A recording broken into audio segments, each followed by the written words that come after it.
Protocol نہیں تھا.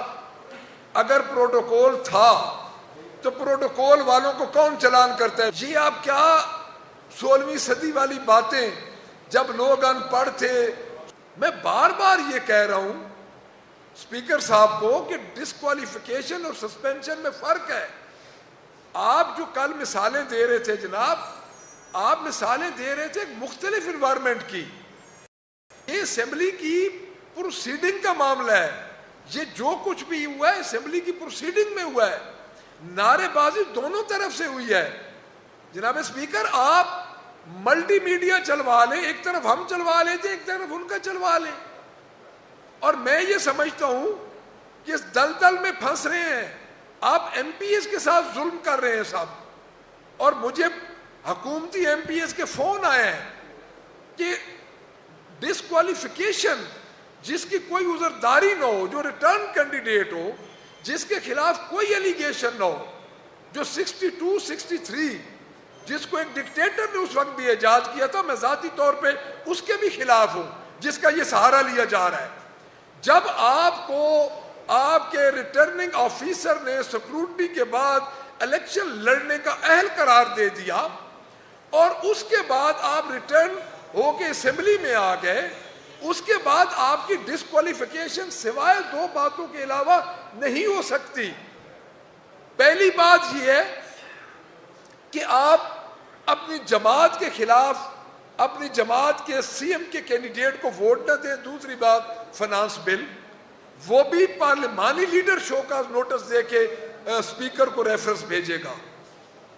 اور میں آج سے کچھ دن پہلے ایئر وائی غالباً پرائیویٹ چینل، اس پہ یہ بات چلی اور انہوں نے یہ کہا کہ سینئر قیادت جو ہے ان کی وہ ناراض ہے، اور واقعی ناراض ہے. کیونکہ جو سیاسی لوگ ہیں، جس کا آپ خواجہ سعد رفیق کا دیکھ لیں ٹویٹ، آج چند صاحب نے یہ بات کی کہ یہ کیا کر رہے ہیں. ہر جو پولیٹیکل بندہ ہے وہ یہی بات کر رہا ہے.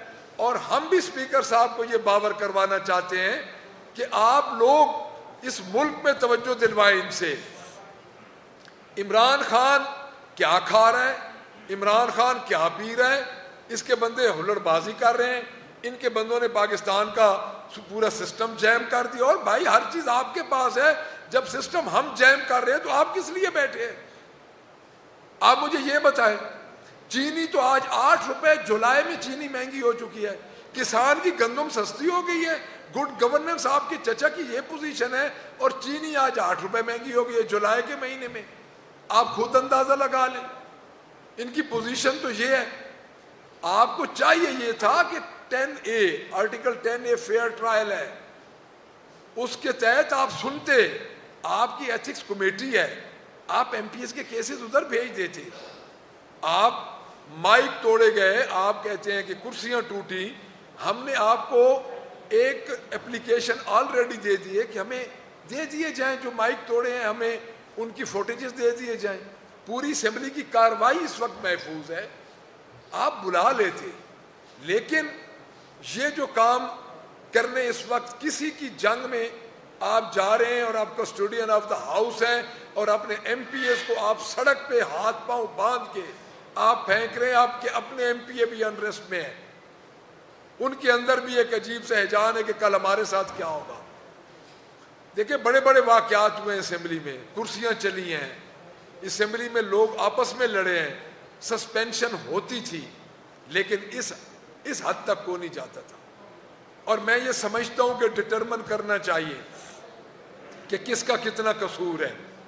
گالی گلوچ کے ہم بالکل حق میں نہیں ہیں. اور اگلی بات کہ اگر کوئی کہے کہ ہم جھک جائیں گے، ہم جمہوری روایات سے ہٹ کے کوئی ایسی ڈیل کریں گے، تو میں کیٹیگوریکلی اس کو ڈینائی کر رہا ہوں کہ ہم اپنے جمہوری حق کے لیے، ہماری جماعت پہ جو فسطائیت ہے پنجاب میں، جو لوگوں نے اس وقت مصیبتیں جھیلی ہیں، اور 1.5 سال ہو گئے، 1.5 سال ہو گئے آج دن تک اس نے اپنی کارکردگی سوائے اشتہاروں کے، یہ میرے پاس موجود ہے وہ یہ میں آپ کو دکھاتا ہوں، یہ آپ خود دیکھیں، یہ 20 کروڑ روپے کے نظر نیاز کے اشتہار ہیں۔ یہ محرم میں حضرت امام حسین کی جو نظر نیاز یا جو امام بارگاہوں میں جو مجالس ہوتی ہیں، ہر مجالس کے دروازے پہ کا اشتہار لگا ہوا ہے۔ اور بھائی آپ کا ادھر کیا کام ہے؟ یہ تو مذہبی اجتماعات ہیں، ہر مکتب فکر کے ہر اپنی تھاٹ کے مطابق ہمارے جو ادھر مذہبی ان کو آزادی ہے، وہ اپنی مذہبی جو بھی ان کی حضرت امام حسین کی جو شہادت ہے وہ پوری دنیا میں جب تک دنیا رہے گی وہ سانحے پہ یہ 9ویں 7ویں 8ویں 9ویں 10ویں محرم کو یہ ہوتا رہے گا۔ آج تک کسی نے ایسا کام نہیں کیا۔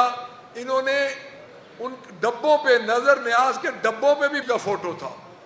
یعنی یہ کیا سٹیٹس کانشیس لوگ ہمارے گلے ذہنی مریض پڑ گئے ہیں۔ آپ کو شرم آتی نہیں ہے؟ آپ ادھر ہمیں آپ دبائے جا رہے ہیں، ایم پی ایس کو باہر نکالیں، ایم پی ایس پہ آپ بلڈوزر پھیر دیں۔ دیکھیں ایک بات یاد رکھیں، یہ 26 ایم پی اے نہیں ہے، یہ 107 ایم پی ایز ہے۔ اور میں یہ سمجھتا ہوں کہ ان کا اگر دل ہے کہ اپوزیشن کے بینچز خالی رہیں تو خالی رہیں گے، ہم نہیں جائیں گے اپنے ساتھیوں کے بغیر۔ اور اس کے ریبٹل میں ہم نے اپنا پلان ترتیب دے دیا ہے، ہماری قانونی ٹیم نے اسی ہفتے ہمارا انشاءاللہ تعالی ہم اپنی اپنی جگہ پہ جو ہمیں انہوں نے نوٹسز دیے ہیں، ہم عدالت میں جائیں گے 26 امینڈمنٹ کے بعد، چاہے ہمیں امید ہے یا نہیں، لیکن ہم عدالت میں جائیں گے اور چیلنج کریں گے۔ میرے اپنے خیال کے مطابق اور جتنے قانونی ماہرین ہیں، قانونی طور پہ اخلاقی طور پہ اس ریفرنس کا کوئی جواز نہیں بنتا۔ اسمبلی کو باہر سڑک پہ نہ گھسیٹیں، کل یہ باری آپ کی بھی آ سکتی ہے۔ آپ نے ذاتی غصے میں جو باتیں کر رہے ہیں، آپ سپیکر ہیں، آپ اپنا کنڈکٹ ایز اے سپیکر رکھیں کہ نہیں جھکیں گے۔ جس کی کارکردگی زیرو ہے آ کے اس پریس کلب میں 10 کھرب روپے کے لیے آپ کو جسٹیفائی تو آ کے کر دیں۔ تو میں یہ دوبارہ یہ کہہ رہا ہوں کہ اس ریفرنس کے ہم خلاف پوری طرح ڈٹے ہوئے ہیں اور انشاءاللہ تعالی ہم ڈٹ کے مقابلہ کریں گے۔ جی